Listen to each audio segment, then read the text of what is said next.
if I lost my arm, I'd want to replace it with an umbrella.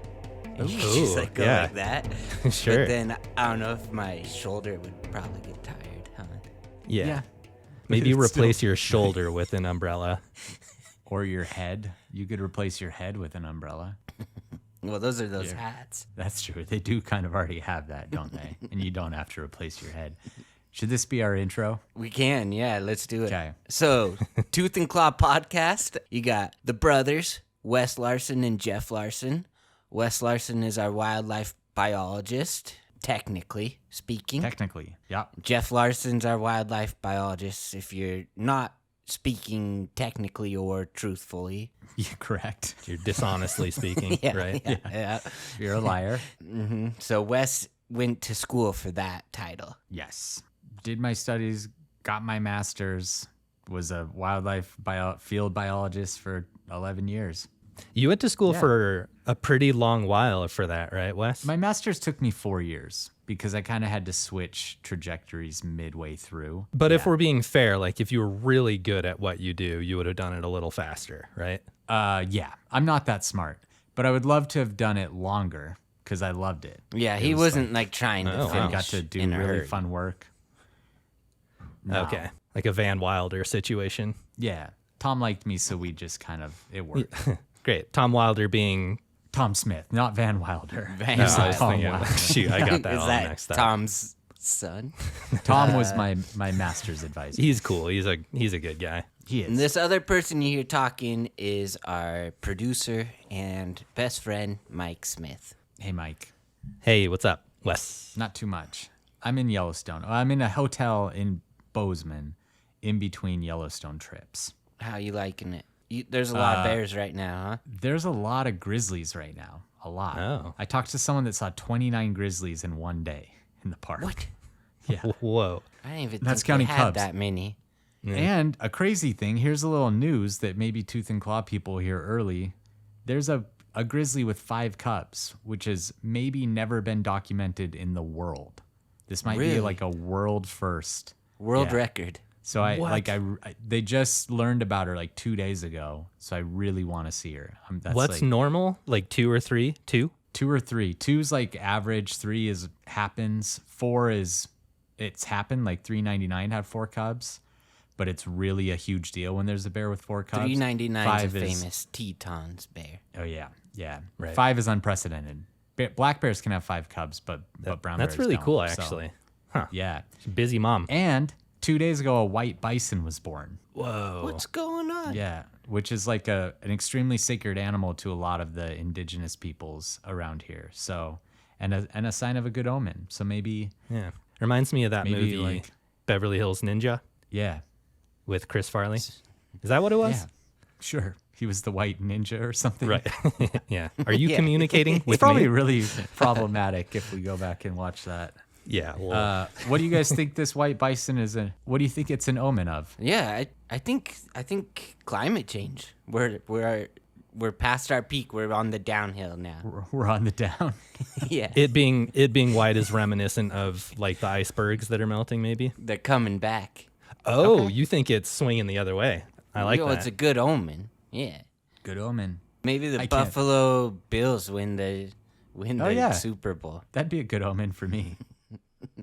Well, that's fun, Wes. I wish you would have invited us. I saw 15 bears and 15 grizzlies and 10 black bears this week. Oh, that's too. Are you like a little bored of them? I'm tired of bears. Yeah, I'm over it. Where's all these birds at? Yeah. No, Jessie was with me, and one day she was like, I've got bear fatigue. And I said, what? And I got kind of mad at her. Yeah, But you can't say that out loud around you. No, not around me. There's no such thing. Well, today I'm going to lead the episode, a Jeff-isode, and I pitched you guys this idea. Thanks for going with me on it. We'll see. I mean, I think people really liked my little trip recap of when I went to Cancun. What would a recrap be? If you like ate your poop and then recrapped it? Yeah, I think so. Yeah. Okay. Dogs do I that think a you lot. nailed it. All right. But then I was thinking with Borneo, I thought it was a really fun trip, and I felt like there's enough content from the trip to be able to put together like a travel log. And then I throw in a few different stories with some of the animals we saw, like near some of the locations we were at. Great. So, very start, we decide to fly out of Missoula. We go into Portland, then we go to San Francisco, and then from San Francisco, we take this pretty new airline called Starlux to Taiwan, and then again to Kuala Lumpur. The Starlux opening video, I just have been thinking about a lot. It was high production. There's like a chameleon right away who turns invisible, and he's teaching you how to put your seatbelt on. And then It's all CG. yeah, this hamburger's listening to music, and like Yeah. this flight attendant that kind of has like the body of the mom from The Incredibles. Yeah, You know what I'm it made saying. me think of like Yeah, oh, I know. Jessica Rabbit. Jessica Rabbit from Who Framed she's like Roger dancing Rabbit. with them, Yeah. and then I'm like, oh, something's gonna happen with this like kind of hot flight attendant. And lo and behold, lava head, volcano head guy has a crush on her, and his head's gonna blow up because like, Right. he likes her so much. But luckily, he's sitting by someone with ice powers who cools him down. Who did they catch smoking in the lavatory? Do you remember? It was- was that the It was a hamburger? cheeseburger. It was the little yeah. googly-eyed alien. I don't think it was a cheeseburger. It was like an alien, but it sure looked like a cheeseburger. That was the cut that I liked the most because it just cuts to him smoking in the bathroom. And it's like he's smoking weed because the Yeah. music cuts to like a real fun music and his eyes are all googly. And Volcano man. Head hates it. Yeah. And then the person you guys sat by was just super sick the whole time, right? Oh, Yeah, that's like right. the sickest human I've seen in a long time. Just And you put him coughing. in between you both. Yeah. It was her. Yeah. She coughed she really- regularly at like 5-second intervals for 14 hours. I felt so bad for her.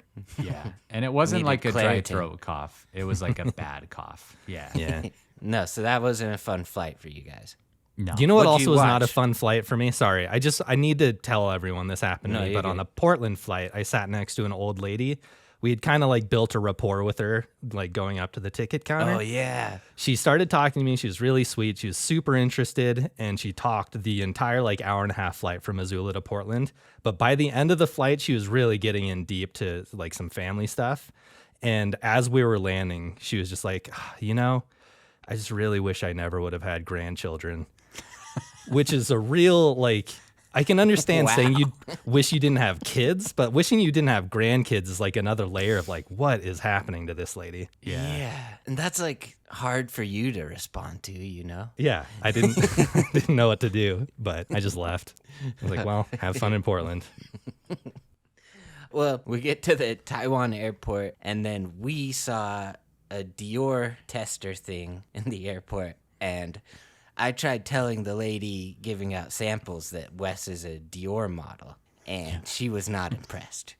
Yeah. You even like showed her a photo and stuff. She would did not give any reaction, and I started to feel a little embarrassed. Like, why am I talking about Wes as a Dior model? Because it's legitimately interesting. I can't believe someone would just like blank face stonewall you Yeah. like that. It's weird. Oh man, it is incredible.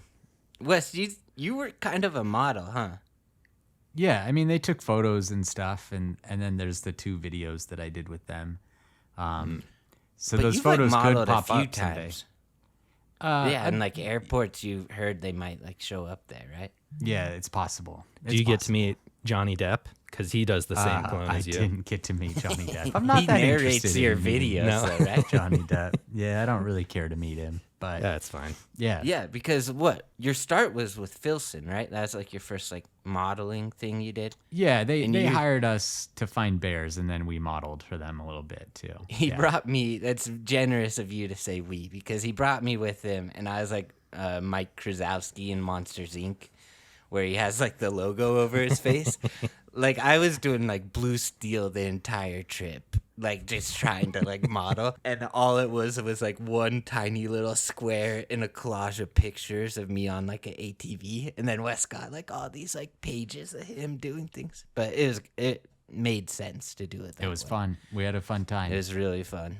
So anyways, so then we meet most of our group in the airport in Kuala Lumpur, fly together to Borneo.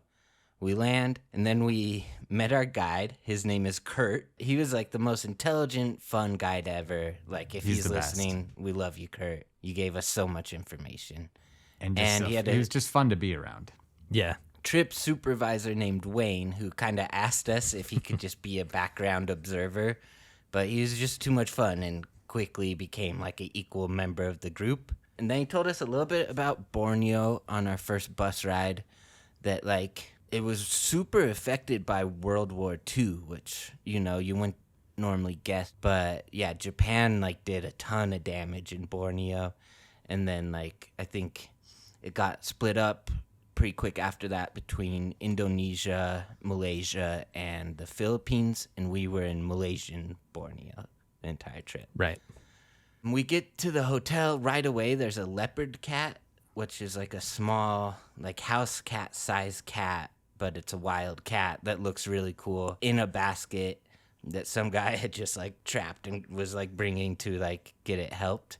I forgot And- that was the first animal. Like, well, not the first Like, animal, but kind of right like when we got out of the bus. it was just- pretty amazing. I don't know. It was just a great way to start the trip to like have a leopard Yeah, cat it's just like, hanging okay, out, we're- waiting to greet us to the or to the hotel. There's wildlife in this country, you know? Yeah. And then we meet the rest of the group at the pool. Eric, one of our group members, said that the other day a water monitor had like ran into the pool, but was just like running straight at him and really freaked him out, and then just like jumped in the pool, which is pretty cool. We have a water monitor episode. They're really big lizards.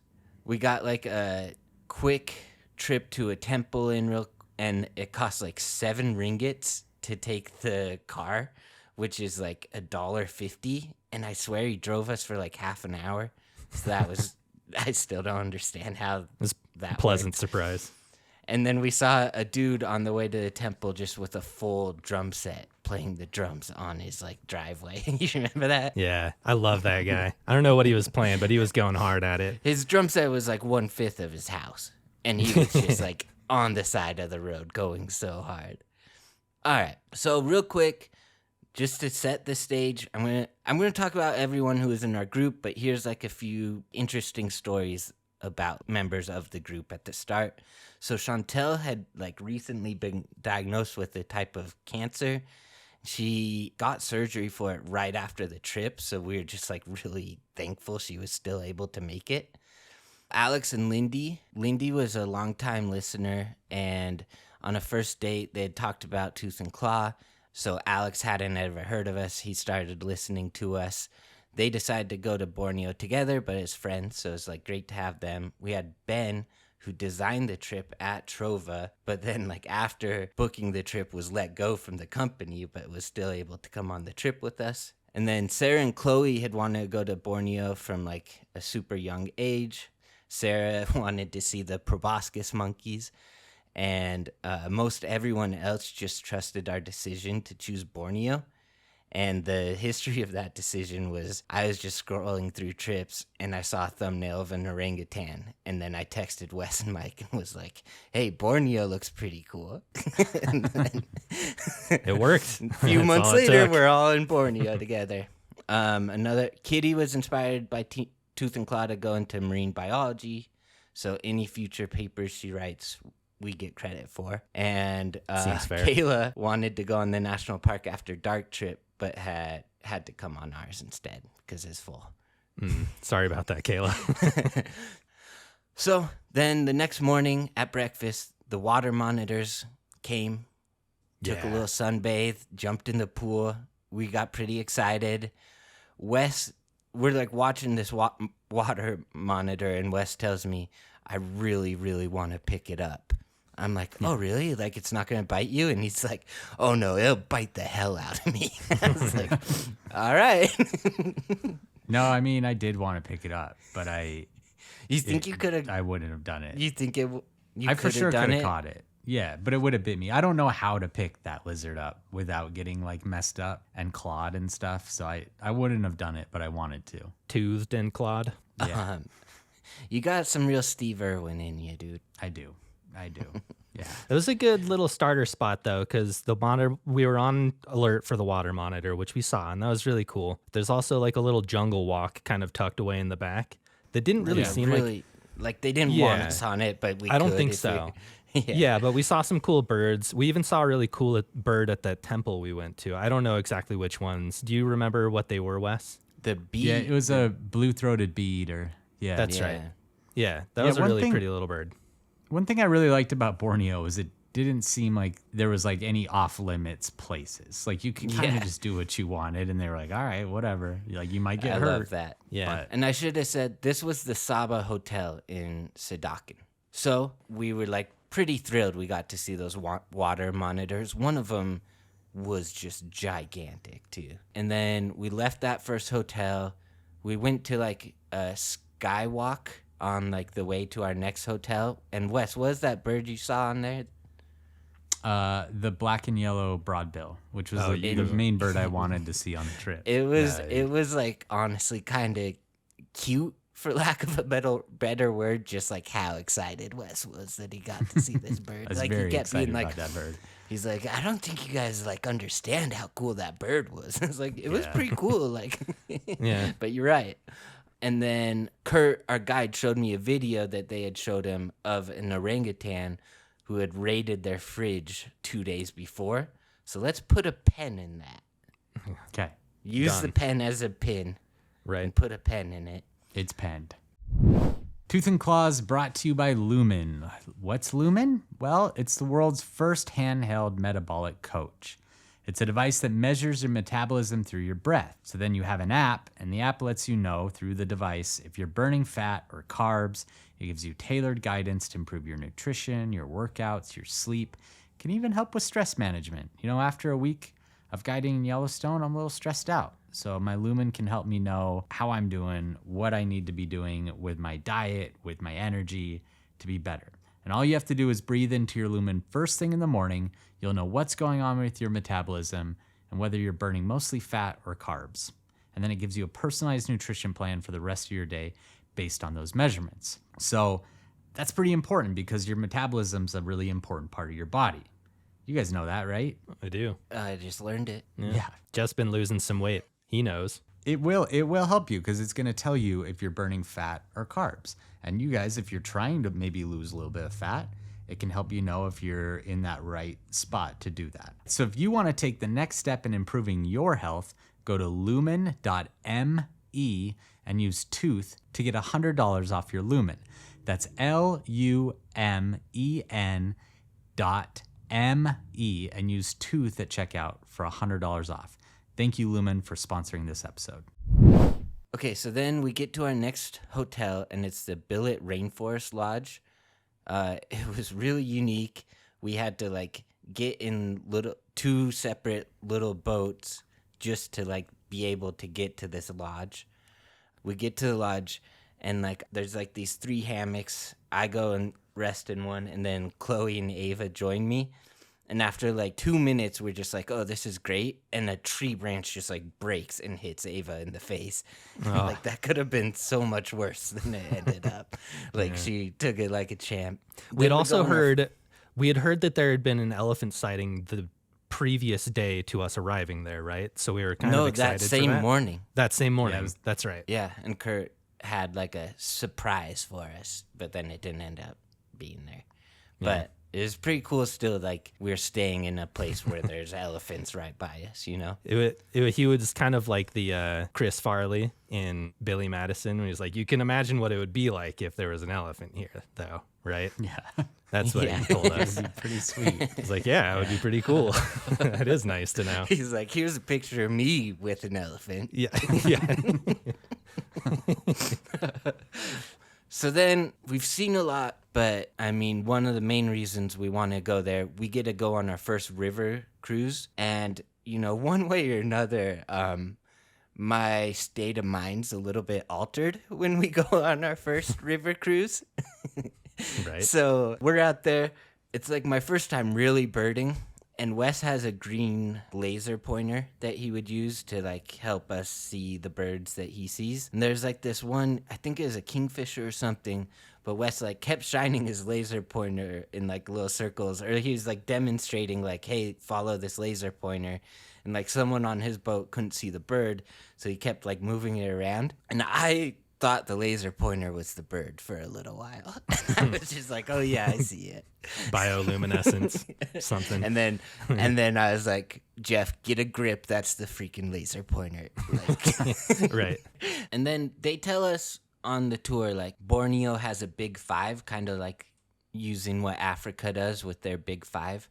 You guys remember the big five? Orangutan, rhinoceros, hornbill, elephant, saltwater crocodile, and Proboscis monkeys. proboscis monkey. Yeah. Proboscis. Yeah. So at the start of the cruise, we see this rhinoceros hornbill, which, like, I don't know, maybe Mike, you want to describe it a little bit? So it's a pretty, I don't know if I would say it's a huge bird. It's pretty sizable, though. It's got this cool yellow beak, if I'm thinking of the right one, but it also has kind of what looked like a banana kind of strapped to the top of Like its a head. red banana. Yeah, like upside down or right side up. I don't know how bananas usually are, I guess. But it was like kind of like bending upwards towards the sky.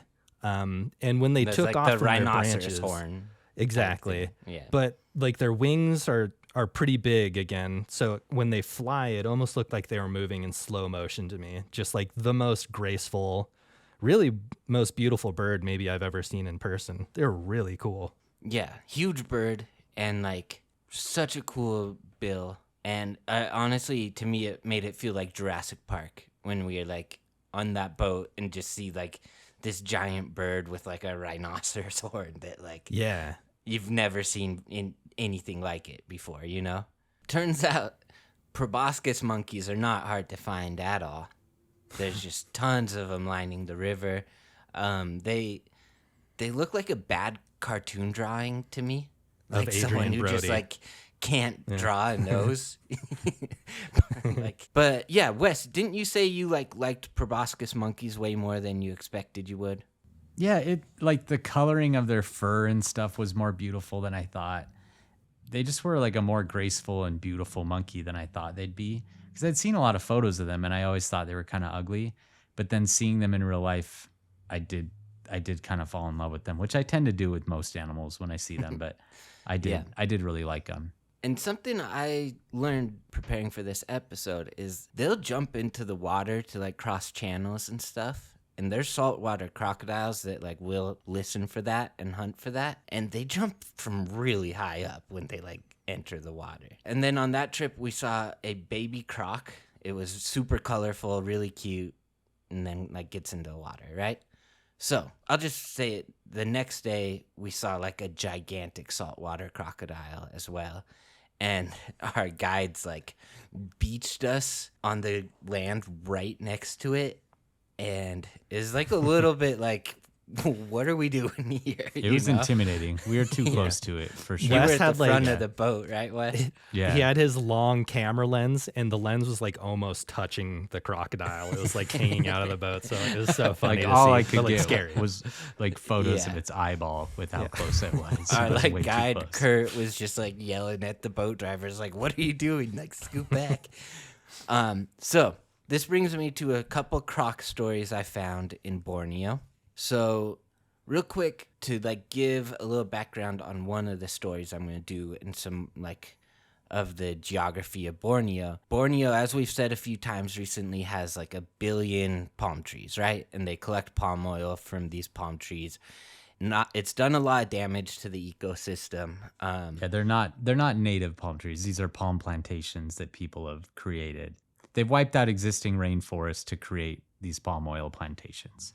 And they've Monoculture. like cut out a lot of habitat. They've disconnected a lot of species of animals from their group. It's caused a lot of problems. What one of my drivers had told me is that England actually planted like a ton of palm trees before the world wars and stuff, and they owned these palm trees until like the 80s, until Malaysia was able to take full control of the palm trees. So like UK messing stuff up, you know? Yeah, they Don't like to do don't that. just blame Malaysia. And then we saw a lot of palm workers. They'd be on like dirt bikes looking for elephants a lot of times at night with like fake guns. And they only got like 20 ringgits a night, someone told us, which is not a lot of money. That's like $4 or $5. But it does provide jobs to a lot of people in Borneo. So in February 15th, 2022, there's a 51-year-old man. He was only known as Luther, and he was working collecting palm leaves at the Biabatu River. It was just like a little channel of the river, though. It wasn't very wide. It was more like just like a little side section. So these people had been swimming in it for a while, and like there's never any crocodiles in there, but it was connected to a river with crocodiles. So one day they're swimming, after like a hot day working in palm, and a crocodile comes up, attacks him. His friends all tried to scare it off to no avail, and a separate bystander was like videoed some of the attack once it like moved away, and they were never able to find this crocodile. So, like, it's just crazy to me, too. Like, you get this swimming spot that you just start to think is completely safe. Like, there's never crocodiles in there. And then one day there is, and, like, that's all it takes. That's all it takes, yeah. All right, another story. This one's really fast. But this is the river we were on. So, in 2022, a man was killed by a crocodile in the river, like on another side section, I think, because the main river, I didn't see any bridges. But he was crossing a wooden bridge, but the water level had raised so much that like a little bit of the bridge was in the water. And that's all it took. The crocodile was like waiting right by the bridge for someone to cross. And as he like got to the part that was by the water, the crocodile bit him and snatched him up. Jeez. So Wes, we've done a few episodes on animals trying to help humans in bad situations. And sometimes it like just doesn't make any sense for like that animal behavior, right? Like there's just some instances where it's like, why did that happen? Well, I got one for you. Okay. The headline is, a crocodile carries the intact body of a 4-year-old boy to rescuers a mile away from where he drowned. Jeez. There was no I don't think bite I would marks. want that from yeah. No. Wait, it was a like, headless body? Is that what you said? No. Intact body. Oh, interesting. There's no bite marks. Muhammad Zihad Wijaha, sorry, I know I messed it a little bit, had gone missing 2 days before near the Jawa estuary in the province of East Kalimantan, Indonesia. So this is on the Indonesia side of Borneo. So the crocodile got the boy on top of his head, swam for a mile, brought it to a boat, and like just kept his head up by the boat until 2 men in the boat pulled the body off of the crocodile. And, That's crazy. What the then heck? right after that happened, the crocodile disappeared under the surface of the water. Wow. Weird. Yeah, you'd never think that from a crocodile of all animals. I know. Huh. Everyone from like the search and rescue agency, they're quoted as saying, "We think the crocodile actually aided in the search for the victim. Nothing is missing. Everything is intact." That's so weird. Like, And there's video of it too. yeah, you'd think with a dog or a whale or a dolphin or something like that, Yeah. that makes sense, but not a crocodile. Like a That's crocodile's whole purpose is just to like eat things, Eat you know? things. Yeah. I'd be like nervous too if I was the 2 people in the boat. Like, is this crocodile like a genius that's just like found a new way to like kill Set a trap. humans? Yeah. But no, he's just trying to give him the body. That's wild. Considerate, maybe? It kind of feels that way. I like It's why weird. else do it? So there's our crocodile stories. Let's get back to our trip review. We saw some Honda Civics that night in the tree right by our hotel. Oh. Yeah, civets. Oh, that's good. I saw 2 of them fight each other, which was like kind of crazy. And then, but yeah, just a really cool animal that we saw. Yeah.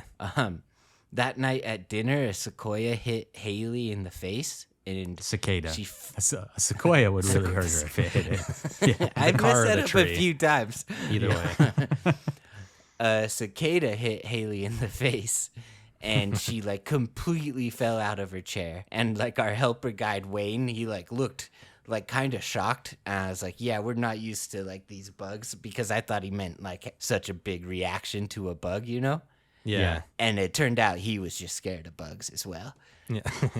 It was, I'll say though, Haley, it was oddly athletically impressive the way she kind of back rolled out of the chair and everything. I was kind of Yeah. impressed at you know, how deftly she maneuvered. But It was later, I impressive. shook hands with a cicada, and my friend Brant told me it's the best content I've ever made on my Instagram. So good. I got You good deserve a taste in little friends, trophy. you know? Yeah. Then the next day, macaques raided our whole camp. I like found one just like digging through the trash that the housekeepers had collected. And the entire trip, there's just macaques. Macaques? Macaques. Yeah. Yeah, I think you can go say both either way. ways, right? Yeah. They're just everywhere. Like the first one that got pointed out, I was pretty excited. And then by the end of the trip, you're like, yeah, I get it. Kind of. You know? But they're really cool. So then also that day, I told Kurt that I brought my drone, and he got excited and like wanted me to use it to try to find the elephants. So we like flew it way up in the air. It is like way too thick. We couldn't see anything. But then I was like, can I bring this on the boat? And he was like, I don't know. I'm a little nervous. You'll crash it. I was like, don't worry. I'm an expert. Won't crash it. So I bring it on the boat. We go to like this area. I don't know, this cool little like Oxbow Lake area. And the front of the boat looks flat to me. So I set my drone on there. Normally I just let it fly out of my hand. It wasn't flat, so it broke two of the propellers on takeoff, and I had like 20% control of my drone once it got up in the air. And my initial thought was to like try to land it in the boat, but then I was like, I might hurt like one of our like the people on our trip if I do that. So I crashed it like immediately into these plants. And you know what though? It's still good. So we're all right. But a pretty funny video from that. It I was a The little second- embarrassed. The second went up, I knew something was wrong, and then it quickly devolved. Yes. It's like one of those things where it just immediately goes wrong. I was a little embarrassed by that one. Tooth and Claw is brought to you by AG1. So for me, fueling my body with whole foods is really important. I know this week I haven't been eating that great, and I definitely am feeling it.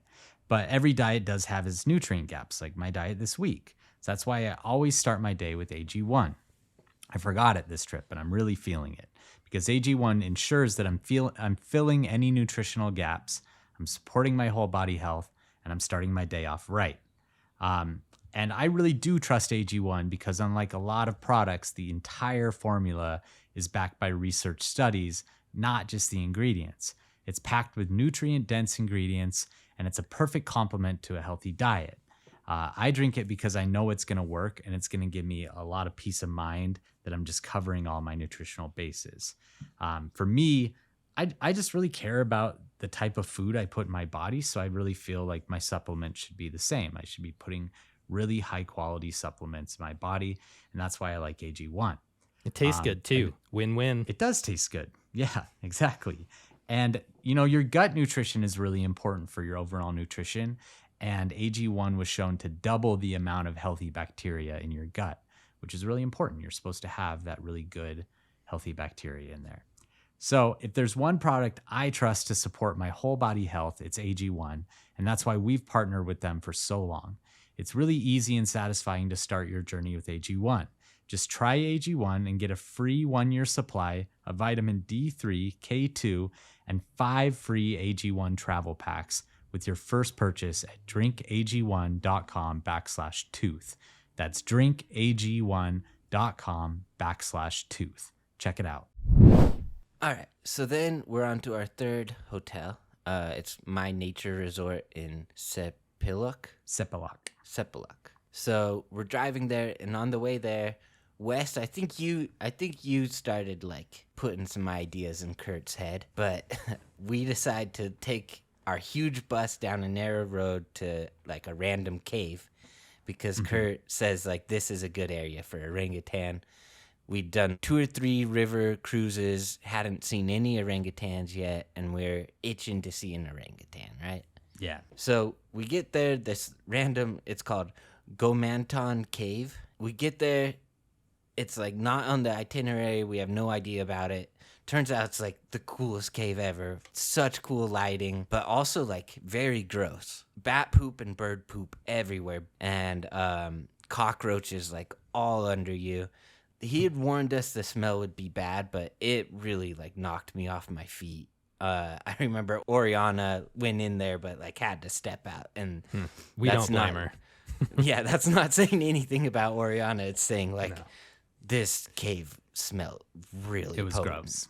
It was But gross. it was really cool to see, and we also saw some red langurs. Isn't Yeah. that what they were? Oh, that's right. Right Yeah. outside. Maroon Langer. Maroon. Yeah. Maroon langurs, which were really fun and cool to see. And I was like, I'm not going to see a orangutan this trip, but at least I got to see these maroon langurs. Yeah.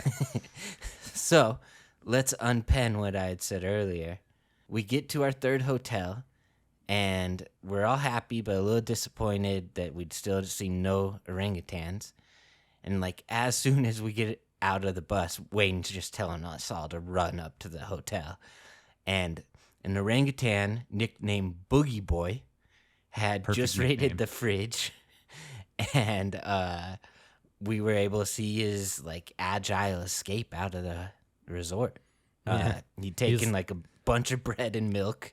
Yeah, go ahead, Mike. He was just crawling along the guardrail off this viewing deck. It was just such a cool, again, I don't know what it is with me, and like maybe I'm just a Michael Bay aficionado or something, but when orangutan move, it looks like they're going in slow motion to me. It's like very deliberate, Yeah. but just kind of slow and Yeah. languid. But I was gonna say it's good that Wes, had he not taken us down that little detour to the cave down that road, we would have missed that perfect window of pulling up. So it's like Yeah. it was kind of like our experience in Australia, where like we did the work and it paid off unexpectedly. Like by the cassowary. end, you know, Yeah. with the Yeah. cassowary. It makes it that much better too. Like Yeah. you feel like so. If you just show up to Borneo and immediately there's an orangutan, it doesn't feel like it's hard. But for us, we really had to work for it. So yeah, that was my highest point of the trip. I think I was just so excited to see orangutan. I thought it was so funny that it raided the fridge.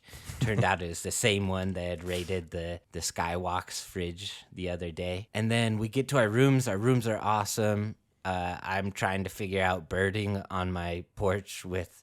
It's a shared porch with Taylor and Bethany, and I'm starting to like birding. Just so everyone Yeah. knows, It's fun. it's pretty cool. It's addicting. Yeah. Then super hard rain and lightning storm hit us, and we get a couple drinks. We're hanging out as a group in the pool. Then Sabrina shows up with a bottle of wine, and I feel like things just went up a notch, and we all went for it a little bit. Not everyone, but a lot of the group, and it was really fun. And a little bit nervous having like I don't think a pool's like the best place to be in a lightning storm. Yeah. No. You know?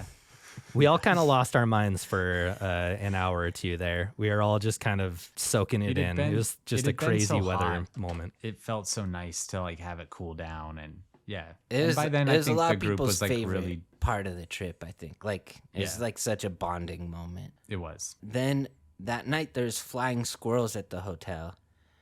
And we came up with a really funny question later, I think, Mike, in Kuala Lumpur. But Kuala Lumpur has the second highest building in the world.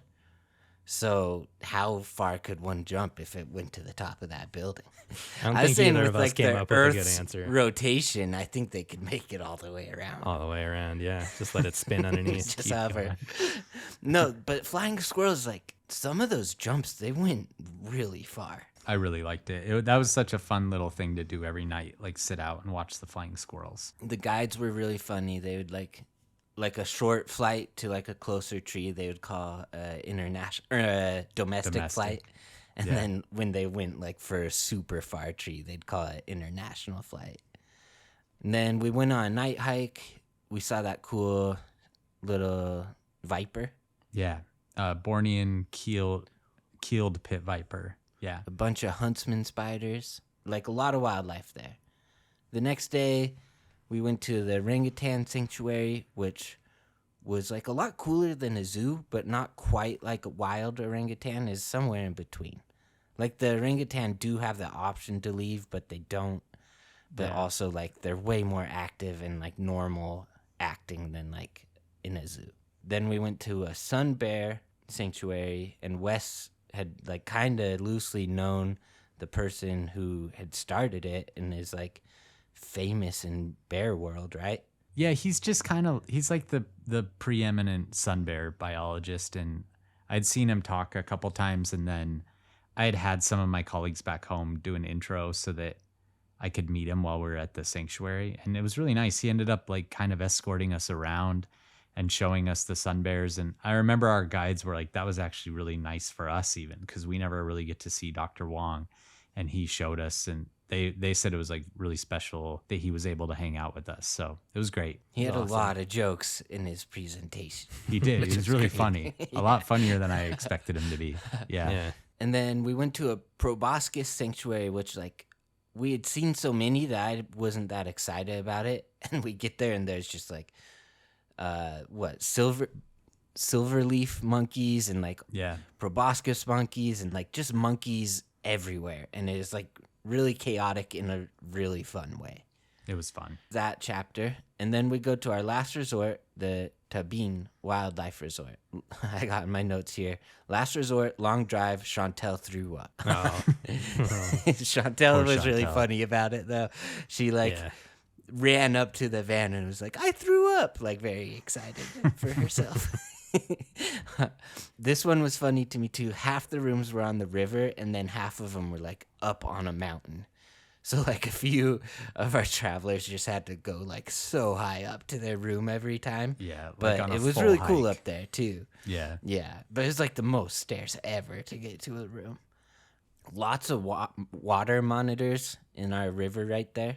They just kind of like float through the water. And then you guys did a night safari, and Lindy spotted some orangutan arms. So we decided we'd go like watch the orangutan wake up. We woke up with the orangutans, and it's really just picturesque, beautiful, like, you know, like backlit, and there's just silhouettes moving around, Yeah. like a mom think and that was baby. My favorite wildlife moment of that trip, probably. Is like kind of spiritual, and like it's so early that I think our group hadn't like ramped up yet, so it's like one of our uniquely was calm. quiet moments Yeah. of the trip. Also that night I had a bat in my room, and when I turned the lights on it would like hide, and when I turned the lights off it'd just start like flying into everything and like getting really close to my face. So I had to like use a flashlight to try to find it. Took me like an hour to like kind of key in on it, and it started just getting lower and lower, like right by my face. So then I like had to keep the lights off and open the door. Right when I open the door, or like I stand by the door so I can close it when it flies out. So it starts like hitting the walls again, and then it comes like straight at my face. And had I not ducked, it would have hit me like square in the nose. But I like ducked right as it came at me, and then it left my room. You almost got COVID. I know. That's what I'm COVID. trying to say. 24. Then the next day we go to a mud volcano, which you're probably thinking, what's a mud volcano? It's just pretty much a lot of mud. Yeah. Yeah. Little gurgling up in the ground. Yeah. And there's spots you can't step in it. Yeah. And we see a mouse deer on the hike, which was Oh, really I forgot cool. about that. Kurt That was got so like cool. as excited as I'd seen them the whole trip, I think. They're so tiny, and they're like they're a type of deer, but they're like the size of a rabbit. It's really interesting animal. Yeah. And then like as we're watching it, like every guide there's like their meat tastes so good. I'm just like, okay.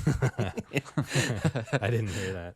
Good to know. So we go to the mud volcano, we put mud on ourselves, and a few people fall into the mud, which was kind of funny. And then we had to be careful for leeches in this part of Borneo. And just a funny Kurt memory that I have is I remember him telling me that like one time when he was hiking there, he had gotten leeches on his belly button and both nipples. Both nipples. Yeah. And I was just like, I don't think I believe you, but I also like you haven't messed with me in this way yet. So like, so that's, I don't know. There's like a cool, like huge trees that like locals used to use to communicate with, where they just hit a rock on the tree and it'd make a really loud noise. They use that wood for the black keys on pianos. Oh, really? Oh, Mahogany. Mahogany. Yeah. It's just a cool little fact I picked up on. Yeah. And then we went to swim at a waterfall, and you guys got Ava to play the rock game where you see how many rocks you can fit in your mouth, but you have to be able to count all of the rocks in order to win. So, like, one time, Wes got like thousands in his mouth, but he couldn't count them all. Yeah. Bad You strategy. can't just put a handful of sand in your mouth. It's just Ava so did funny. win, though. On like Yeah. a tooth and claw trip in Borneo, you guys are just like putting rocks in your mouth with a And listener. she may have gotten a parasite because She got of it. 17. Yeah. So, Not parasites, rocks. Yeah. Tooth and Claw is brought to you by Claritin. Thank you, Claritin, for supporting this episode and providing us with samples. This morning, I just woke up coughing, and I couldn't stop coughing. It was earlier than I wanted to wake up, but like allergies, I guess, through the night just hit me hard. And like, it was a bad cough. It was one of those times where like you're so tired that nothing else matters to you, so you just don't get out of bed. But eventually, I was forced to like go get a Claritin and some water. And you know what? It helped really fast. And forever, I didn't think I had allergies. But then I lived in LA for a little bit, and I was sick every single day at work. And our Aunt Jeannie kept telling me, like, you might have allergies. A lot of people get allergies here. And I'd be like, no, I don't have allergies. And then she gave me a Claritin one day, and I felt so much better. So it turns out I do have allergies. And you know Claritin what? helps If them. you're coughing a lot right now, try some Claritin, because honestly, you might have allergies. What if you're the Pokemon coughing? They probably want to keep their cough, right? That's like who they are. Well, you can keep going with the ad read. Sorry. If you are the Pokemon coughing, I would not recommend Claritin. But luckily for those of us who live with the symptoms of allergies, we can live Claritin Clear with Claritin D. Designed for serious allergy sufferers, Claritin D has 2 powerful ingredients in just one pill that relieve your allergy symptoms and decongest your nose so that you can breathe better. Mike, no more nose whistling in episodes. Thank you. This double-action combination of prescription-strength allergy medicine and the best decongestant available relieves sneezing and runny nose, itchy and watery eyes, and itchy nose and throat, and sinus congestion and pressure with ease. Ready to live life as if you don't have allergies? It's time to live Claritin Clear. Fast and powerful relief is just a quick trip away. Find Claritin D at the pharmacy counter. Ask for Claritin D with your local pharmacy counter. You don't even need a prescription. Go to Claritin.com right now for a discount so you can live Claritin Clear. Use as directed. Okay, so now to like the main. I know this has been like a long episode or like a different format for getting to like the main story, but I was just hoping people would like hearing about our trip. So this mud volcano that we visited in Borneo, while we were traveling around, I asked this guide, so have you guys like had many animal attacks in this area, or like do you know of any? And he told me the craziest story of one that happened right by the spot that we had just been at, which like kind of blew my mind because it was just like I just experienced this location and now I'm hearing this story about what happened. Right. Yeah. So, Wes, pygmy elephants only live in Asia, correct? I know that Bornean elephants are considered pygmy elephants. Yeah, they're But they're Borneo not- elephants. Yeah, but they're not actually like pygmy. Like they're not significantly smaller than their mainland counterparts. Like they're pretty much the exact same size as like Malaysian Right. elephants. Yeah. But yeah, so and they're actually called like Bornean elephants, but they only live in Asia. Yes, these ones are only in Asia. Well, they're So only in Borneo. linguistically, I can refer to them as Asian elephants. You can. Yeah, they are Asian elephants. They're a they subspecies are? of Asian elephant. Yeah. All right, I was making that as a joke, but I guess I'm right. No, it's true. Yeah. Yeah. Yeah. It's still funny though. Like, yeah, I'll give you that. That was hilarious. Well, Mike, you're an English major. What does the word pygmy mean? Mini and cute and small. So you think of like a mouse deer when you think Yeah. of a pygmy elephant, right? I was thinking of the little elephant at the beginning of Sky Captain, The World of Tomorrow. There's a little elephant. Yeah, you were. You Yeah. kept bringing That's what I that was up. thinking. I think about that a lot, though. That whole movie. Yeah, but like Wes said, they're like pretty comparable to Asian elephants. They're about like 70% smaller, though. Or not 70. They're like 70% as big on average. What I read is like 70 to 95% as big. So they're like, Okay. it's pretty hard to tell them apart from any Yeah. other Asian elephant because they're not significantly smaller. All right. So to the attack story, there's like 3 main differing sources on my story. Our guide in Tabin, the Australian news cycle, and the Borneo news cycle. Like all 3 accounts were a little bit different, but I'm going to let you guys know first, like what I know for sure. So this is from the Sydney Morning Herald, the Borneo Post, and the Wild Singapore blog. So Jenna O'Grady Donnelly was 25 from New South Wales, Australia, and was trekking with a friend and a Malaysian guide in the Tabin Wildlife Reserve in Sabah State. Jenna was becoming a very well-traveled person. She had just visited big cats in Africa the year before, seen elephants, and just had a huge love for large wild animals. She'd also recently completed a thesis on renal failure in big cats and was due to graduate with first-class honors just a week after this trip to Borneo on December 16th. Sydney University Veterinary Science Faculty Dean Professor Roseanne Taylor said that Donnelly was the Dean's List Prize winner and future leader of the profession. She was very much the face of Australian veterinarians of the future. She will be very much missed. Ooh, that doesn't sound good. Yeah. At 6:30 a.m., December 7th, they were at this mud volcano. I remember our guide saying that like it used to be an option to stay in a little tower above the mud. So I'm assuming that's where they were since they were there this early and it was a bit of a drive. And they're looking for wildlife because a lot of wildlife go to this mud volcano to get salt out of the mud, especially elephants. They didn't see any elephants after waiting and watching for a while, so they went like a little bit off trail and were able to find a bull Bornean elephant. As we had said, I'll just add a few Borneo elephant facts. So like for a long time, they were so close to like Asian elephants that people thought that, well, they actually thought that a Sultan of Sulu in like the 18th century brought elephants to Borneo and that like they were just Asian elephants that had been set free there. Well, to clarify, like they are Asian elephants. Like you said they're close to Asian elephants. Like they are an Asian elephant.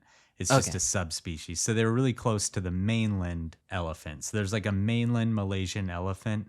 Yeah. And they thought that they had just brought them over from the mainland. But any elephant that you find in Asia is an Asian elephant. That's the species of elephant. And this is a subspecies of that elephant. Okay. So then the World Wildlife Federation actually did like a study on it, and they were able to find DNA evidence that proved these elephants were isolated about 300,000 years ago from their cousins in mainland Asia. So like that kind of debunked that theory.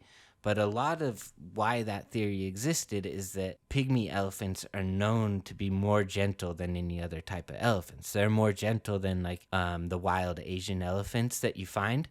So people thought like maybe these were domestic elephants brought to Borneo. That really quick, it's World Wildlife Fund, not World Wildlife Federation. Okay, thank you. Yeah, WWF. you always say Federation. It's all right. Yeah. But what Jeff just said like is important. Like they've now proved that these are not an elephant that like sultans brought over in hundreds of years ago and then just got free. This is an animal that naturally was separated from the mainland population and evolved into what we know as the Bornean pygmy elephant. So it's not just a feral elephant. This is an actual subspecies of Asian elephant. Okay. A full-grown pygmy elephant can be 8.2 feet to 9.8 feet tall, and they normally weigh about 6,500 pounds to 11,000 pounds. They are the world's smallest elephants, but as we've said, not by a lot. Right. And they also resemble Dumbo the most of any of the elephants because they kind of have more of a baby face. Their tails are longer. Their tails sometimes even can like grow to touch the ground, and they have straighter tusks than most elephants. So back to our story, this particular bull elephant that they encountered had one of its tusks was broken. So it was easy to identify. Some people had said that they had seen this elephant around a few times, had always given it space because it was a solitary male. Also, unfortunately for Jenna, this male happened to be in Musth. It's Musth. Yeah, I don't know. I've never heard that term before. It's a state or condition of violent destructive frenzy occurring with the rutting season in male elephants, accompanied by the exudation of an oily substance from the glands between the eyes and mouth. Okay. Weird. So Yeah. witnesses had observed that the bull elephant was discharging the oil, like black oily substance from its ears. So like they knew that this was a rutting elephant that could be even more aggressive than like, and bull elephants are already kind of the most aggressive type of elephant, right? Right. It's yeah. Jenna, somehow this one wasn't like completely clear how it happened, but it is clear that she got way too close to this bull elephant, like 10 meters away from the elephant, which is very close. And it seems like the guide was not with her when this happened because it seemed like he didn't know exactly how that had happened. So Sure. the story I heard from our guide was that they were leaving and Jenna maybe turned around to take one last picture of the elephant and got close without the guide knowing. But yeah, it's a little bit cloudy there. I think they wanted to protect this guide and didn't give like every detail that happened. But anyways, Jenna gets way too close to this elephant, takes a picture, the flash goes off, and this triggers the elephant to run at Jenna. So then this bull elephant rammed its good tusk through Jenna's chest, killing geez. her almost instantly. Yeah. The guide and Jenna's friend ran from the elephant, unable to do anything, obviously, to help Jenna in this situation, because this is a gigantic animal, right? That's in Yeah. That'd be so shocking to like just see your friend get skewered by an elephant too. Yeah. Now, another thing that wasn't in the articles, but I heard from the local guide while we were there, is that they left, they went to get help, and when they returned to the scene, the elephant was still at the body, like occasionally trampling it. Oh. So, yeah. Aklan I'm just going to go Aklan because I can't say his last name, who was a 57-year-old Admiral worker Aklan. at the time. Ackland. Yeah.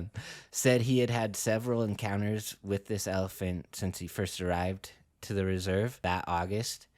And he said that, like, whenever he experienced a male, he'd always give him more space because, like, he just knew those ones were more aggressive. And he said that he would speak with the elephant and, like, ask for permission to be in the same area as it. And he believed communicating with the animals was a positive way to be able to interact in their space. Huh. Okay. But that pretty much does it for Jenna's story. It's just super sad. Seems like she had like the right frame of mind for just like wanting to like help the world, help animals, love traveling. And it's like, Wes, it's part of your life risk, I think, is like, and me too, like we just are drawn in by dangerous big animals. And, you know, like this seems like a moment where maybe someone who probably knew better maybe got a little too close, but like I could see myself doing that at some point. And this elephant just wasn't having it that day. Yeah. I never think of super tragic. elephant tusks as being sharp enough to just skewer through someone like that, you know? And it sounds like these pygmy, these Asian elephants kind of have uniquely straight, almost kind of like a javelin or a sword or something. That's just like such a way to go that I've never even conceived. That's awful. No, If you think about it though, like even like a blunt log can go through a person if it's launched with enough force. Yeah. And an elephant can put a lot of force behind those tusks, and they're sharp enough with that much force to go through a person, no problem. Yeah. Ugh. Yeah. No, I agree though, like to be like skewered by like an elephant tusk, I honestly didn't know there's a possibility until this story. But yeah, Yeah, usually when you hear about people getting killed by elephants, it's like them being trampled or their car being flipped or something like that. It's not the tusks doing it, but yeah, it's honestly like probably a quicker way to go. So in a way, like that's fortunate that it was probably just like an instant death. Yeah. Well, heart goes out to Jenna's family. That's tough. Yeah, That's really that awful. is. This episode is brought to you by Rocket Money. Did Rocket Money alert you to an increase in subscription price or negotiate it for you? I'll answer that question. Yes, that was an easy question. How closely, here's a little tougher one. This one's for you, Wes. How closely do you track your bank statements and credit card history?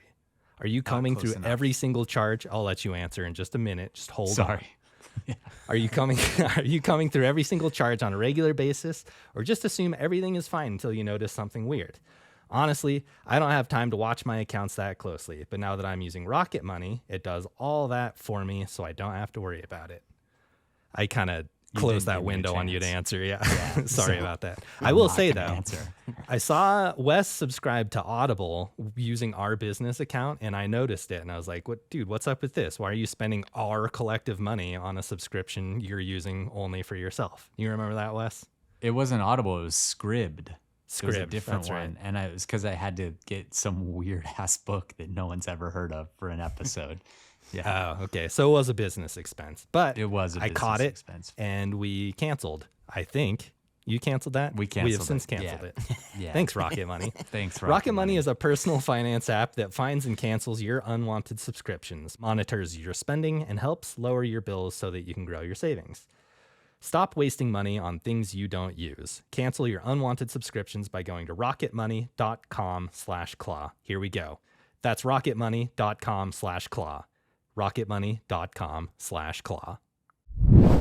Okay, so just like a quick few more notes about the trip before we go to categories. We go back to Kuala Lumpur after the trip, and I almost lost my passport again.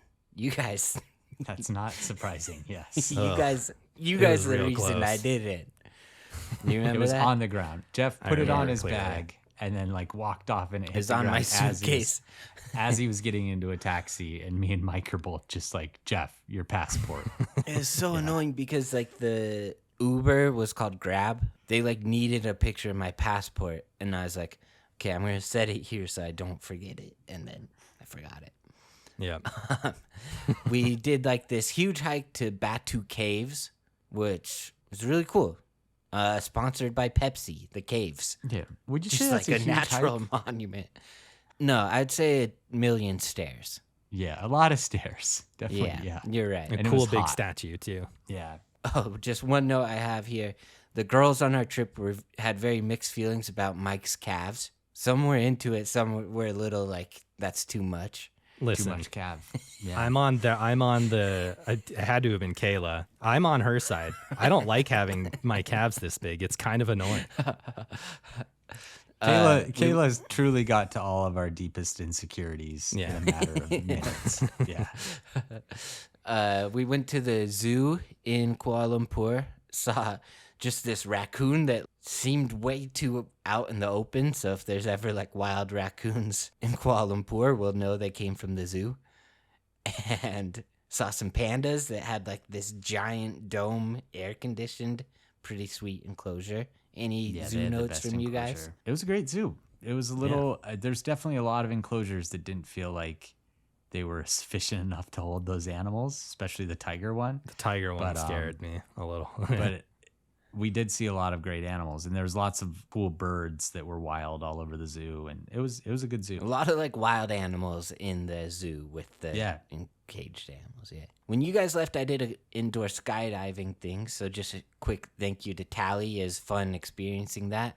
And Christine had like really funny just hair popping out of like every hole in the helmet and just looked real frazzled, but it was really funny. We went to an Indian restaurant where I ordered a quail as an appetizer. And we had like a few vegetarians and a vegan on the trip. And in retrospect, that looked way too much like a bird. And I probably shouldn't have like ordered it in front of everyone. But it was delicious. And I just want to say thank you, everyone who came. It was like one of the most fun trips I've ever been on. I think we'll probably do more Trova trips. Wes will keep doing naturalist journey trips. We'll figure it out. But hopefully, if you're listening to this and enjoyed my recap, hopefully you can get on one of our future trips. You guys have any notes before I pass it to categories? Yeah, I just want to say kind of what you did. Thanks to everyone, not just for this Borneo trip, but our other 2 trips that we have planned already, for having faith in us that this would be a fun and good experience. It went extremely well. Everyone was really cool, really nice, and it went off without a hitch. And just grateful that we have such cool listeners. Yeah, this was like a trip that I was a little bit nervous about, but now I find myself really looking forward to the next 2 just because this one was so much fun. What are you nervous about? Just like if I would enjoy traveling with that many people and if it would be awkward or weird or anything. And everyone was so cool and it was so fun that I'm really looking forward to the next one. You guys are both really good in like a big group, I feel like, too. I was like, Thanks. I'm better at like 1, 2, 3 person groups, you know? I You kind guys of are clicked good. into guide mode a bit too. Yeah, Wes. I think it's in your blood, dude. Instrumentals, I don't think you'll be able to ever shake that. Probably But not. it's great. I think it added a lot of value. Like, For sure. you showed us a lot of birds. You showed us a lot of stuff. So, yeah. I like stuff. I like birds. Thanks for knowing stuff and liking it too. And thank you just to the country of Borneo. Or, like, I guess Borneo's not a country. Malaysia. The island of Borneo for just, Yeah. you know, having us all. You're like, I love it. Like, it's just a great place. And, like, thanks for sharing your part of the world with us. All right. So, 2 categories. Who was your favorite and least favorite member of our group? That's we're not Answering that category. So first real category. So Ava braided me and Mike's hair. So what's the best pop culture braided hair you can think of? Does Princess Leia's cinnamon buns? That's Yeah, kind that's of a a braid, good right? one. That's my Yeah, favorite. That's got to be what I would pick too. I can't think of any other braids. I'm gonna that, go like- with Ragnar from the show Vikings. He had like some pretty cool like shaved head and braid on top type of looks. Yeah, Viking braids that or like Thor movies or whatever. Those always look pretty cool. Katniss Everdeen had a pretty good one. That's true. Yeah. Didn't But Rapunzel yeah, it's got to be Leia for me. Oh, Rapunzel's a good. Yeah. choice. Entangled? I think. Yeah. Well, I guess in Rapunzel the story, but you know, whatever. What was your favorite snapshot of the trip? Wes's photo bomb. Pretty easily. It's just a perfectly clear picture of Wes putting his head in like the top right corner of a picture. I forget who took it, but I love it. I think it was I Christine. don't remember it. And it Oh, was, you didn't see was it? like her phone was on portrait mode. And so it just like perfectly focused in on my face as I'm photobombing the top right-hand corner of a monkey photo. And it's so such a funny to silly me. photo. Yeah. Kayla had a funny one too, where like the flying squirrel was going, and Lindy was like recording it behind her. She like moved her hand like perfectly blocking the squirrel on accident the entire flight. It was so funny. Couldn't have done that more perfectly. Snapshot. When you say What'd snapshot, say? do you mean like a photo or do you mean just like part of the trip? Because Mike didn't really. Did you take a photo, Mike? I did. I took a picture of the water monitor lizard. Okay. And that I was just it. figured One for single Mike, picture. he could do like a mental snapshot if he Oh, wanted. yeah. I would say the day that we were all just like swimming in the pool and it was raining and we were just kind of like all coming together as a group was my favorite like moment of that entire trip. Yeah, I'd have to just. We talked about it, but the morning orangutan, like watching him wake up. Yeah. That first rhinoceros hornbill, like flying over the river. That It's was just like- amazing. All right, favorite insect on the trip. It's got to be that lantern bug for me. That was such a cool looking bug. The one that was like on the side of the tree that at Kurt the pointed out. orangutan sanctuary. That was really Yeah. cool. Yeah, they just had a lot of cool like millipedes with like neon purple legs, or like there's like this fly that was bugging me so much. But then when I like looked at its feet, it had like little white booties on the bottom of its feet and it was like doing a little dance. I was like, okay, I guess I like this fly now. Yeah. Yeah. On one of our little jungle hikes, someone found like a jumbo roly-poly thing, and we passed it all Wes the way found back. it, right? It was Wes. Yeah. I'm not even sure Yeah. what it was, but it rolled up into this cool little ball, and we all It's a passed type it off. of millipede. Yeah. It was a really millipede. cool. Okay. I tried to That's hand it cool. off to, I was at the very back of the line, except for Wayne was behind me. And when I tried to hand it to him, he jumped like 6 feet back. He was so scared of it. He doesn't like bugs. No, he does not. All right, if we were to put a pygmy elephant into our cage match competition, where would it rank? It's doing pretty Anything good. beating it? I think of our terrestrial animals, it's beating all of them. Like an orca is going to beat it in the water, obviously. Yeah. But I don't think we've talked about anything that can beat an elephant. Even like the smallest type of elephant? Yeah, I mean, they're still, like we said, even though we call them pygmy elephants and they are technically the smallest, from what I've read, if you put them next to an Asian elephant, it's not like it's obvious which is the Bornean pygmy elephant. Like they're still a big elephant. So I don't know. I would probably give it top dog. Top dog.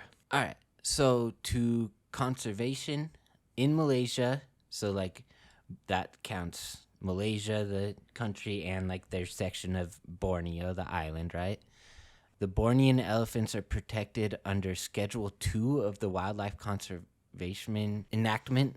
So basically, any person found guilty of hunting elephants is liable of a fine of 50,000 ringgits. like 20 and bucks. also, huh? It's like $20 or something. It's like No, 10. it's- It's like 10,000. Oh, just kidding. I No, can't remember I wouldn't what a even know. ringgit is. 1,000 something. Yeah, I think it's 10,000. Yeah. Yeah. Or 5 years imprisonment or both. So it could be a bigger fine probably, but like at least they're trying to protect them. Yeah, it's better than nothing for sure. And like they do get shot a lot there because like they are one of the animals in Borneo that actually really like palm trees and like can eat palm trees and will like, so like that's why there's all these guards protecting. There's electric fences guarding all these palm trees with like people on dirt bikes with fake guns to scare off elephants.